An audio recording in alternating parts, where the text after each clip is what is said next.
In today's video, someone asked how to put out repeatable information in WordPress. They were specifically looking for something called advanced custom fields in WordPress, but there's a slightly easier way to do it. And there's many ways to do what I'm about to show you today, but I'm going to leverage Gutenberg and one specific plugin called GenrateBlocks. GenrateBlocks is made by the same team that makes one of my favorite themes, the GenratePress theme.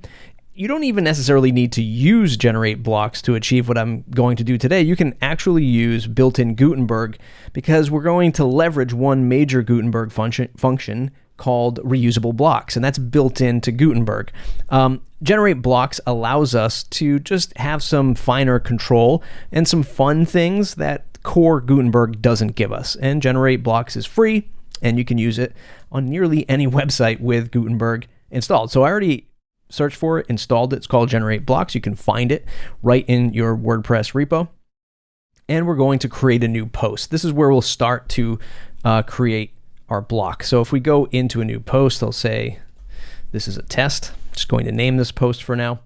And we're going to install the first part or add the first part from GenrateBlocks, and that's the container. They have this sort of 4 components to GenrateBlocks: the container, the grid, the image, and the button. And it allows you to build out these, repeatable blocks using just those 4 major elements. And what I want to show today is something that you could reuse on any of your podcast posts or pages. Something like a podcaster host bio, some important links, and maybe even some subscribe links to the podcast. And you'd want to use this maybe on every post. Now, our plugin does this a little bit. You can get those links right below the player, and that's really useful. But if you wanted to have something with a little bit more life, a little bit more creativity to it, or you want to put it on your blog posts, or just individual pages throughout your WordPress site, this is a fantastic way. Okay, so we've got this container set up here. And the first thing I'll do is add the second component, which is a grid. And I'm going to just cut this right in half. It's going to be 50-50. And on the left-hand side, I'm going to drop in an image. So let's go and add an image. Now remember, you can do anything you want. It's totally up to you. Don't let my limited creativity hold you back with what I'm going to show you today. So I'm going to select an image from the media gallery. And I will pick this image. We'll pretend that's me as a podcaster. And I'm just going to reshape this a little bit. And what I'm going to do here is have sort of my face. This is my avatar as a podcaster. And then on the right-hand side, some important links. So let's go ahead and change this image size to a thumbnail because we don't want it too big. So we'll leave it at that. And we'll just say Matt as a podcaster. Have a little fun with it. And then on the right-hand side, I'm going to add some text, and this will be some links. This will be my bio, let's say. So I'm going to say paragraph. We'll say Matt Medeiros, Director of Podcaster Success. And we'll say at Matt Medeiros on Twitter, and then castos.com. Let's just say this is my bio, and I want to change that to a heading. So let's move this to an H4. All right, and then everything else we can italicize. Whoops. Everything else we can italicize, maybe, if Gutenberg lets us. Nope, Gutenberg doesn't let us, so we're going to quit that. We'll just leave it as is. So here's our 50-50 split. So I'm going to publish this, and then we'll preview it. So you can see right here, this is the Gutenberg block.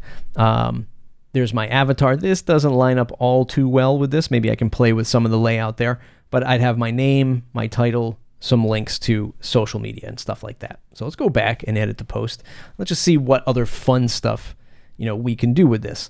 So maybe I want to have this font. Let's do this. Let's add a bunch of text. So this bio will be right below that, but I want to sort of have this separation of this little author box versus the text that's up there and above. So one of the first things I can do, as soon as I target this container, I click on this container in GenerateBlocks, I have a bunch of styling options, which is really cool, really powerful. So I can click on typography and show advanced typography, and I can drill down and transform the text of just this block and kind of give it a little bit of separation from, what the rest of my site might look like. So I might change the weight of it to something a little bit thinner, let's say 200, just to adjust that. Looks slightly different. I mean, we're not talking major differences here. The other thing we can do is target the entire container and give it a slight background color to, again, just make it stand out from the rest of the entire website. We can update there. Another fun thing that we can do with GenrateBlocks is add these fun little shapes. So this is pretty cool, where we can come in and select from a whole variety of different fun shapes that they give us. Maybe the waves are the best. Let's take a look. What else do we have? Curves. That's kind of cool. We'll go with that curve there, and we'll give it a deeper red color. That's going to be obnoxious, but let's just use it for example's sake here. Is it transparency? Yeah. So bring that down just a little bit. And then we can change the height of this. So that might be a little too high there as it covers up almost everything.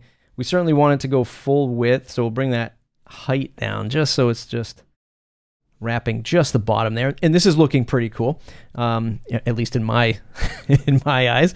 And then another thing that we can do is add those subscribe blocks. So you can write in your own links here. You can put in your own icons. If you recall, I did a video on adding podcast subscribe blocks to any page or post.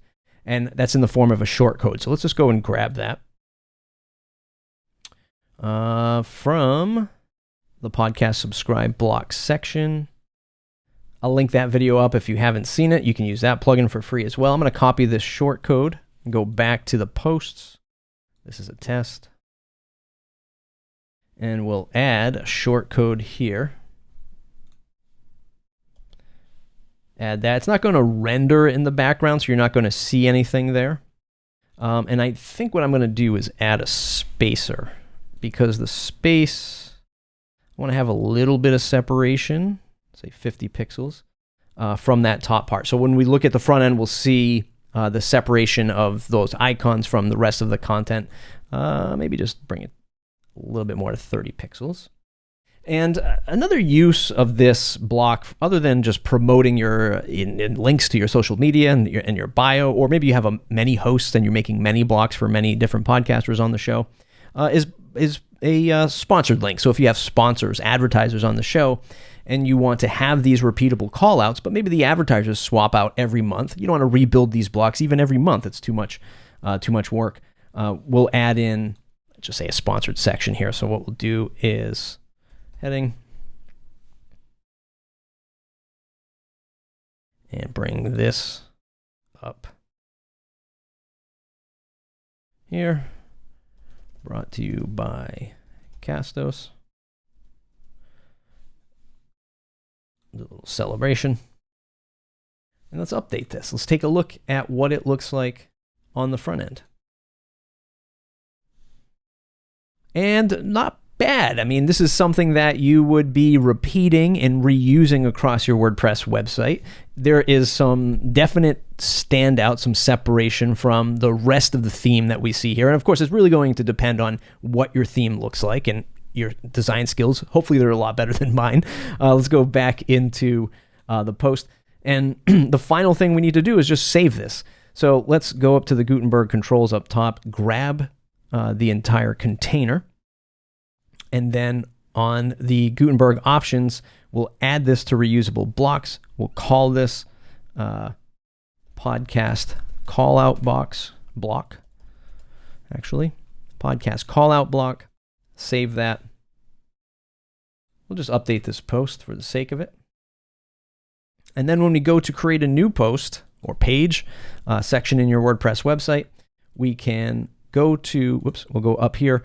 We'll go to the reusable block section, and we can quickly add in, see a little preview of the block that we made. And we can take this with us to any page or post, or even the podcast custom post type throughout your WordPress website. That's it. I mean, it's really, really fun, really easy to use. GenrateBlocks is the plugin that I used. You don't even necessarily need to use that if you don't want to. You can get by using the Gutenberg default options. I just like what GenrateBlocks GenerateBlocks has to offer in terms of all of these options that you see here on the right-hand side. Lots of fine detail, lots of fun stuff like those shapes and the colors and all of that great stuff. So if you like the video, thumbs up, subscribe to the channel if you want more. Leave me a comment below. What are you using to do these repeatable fields or repeatable callouts to enhance the podcast pages that you put out there? Okay, we'll see you in the next video.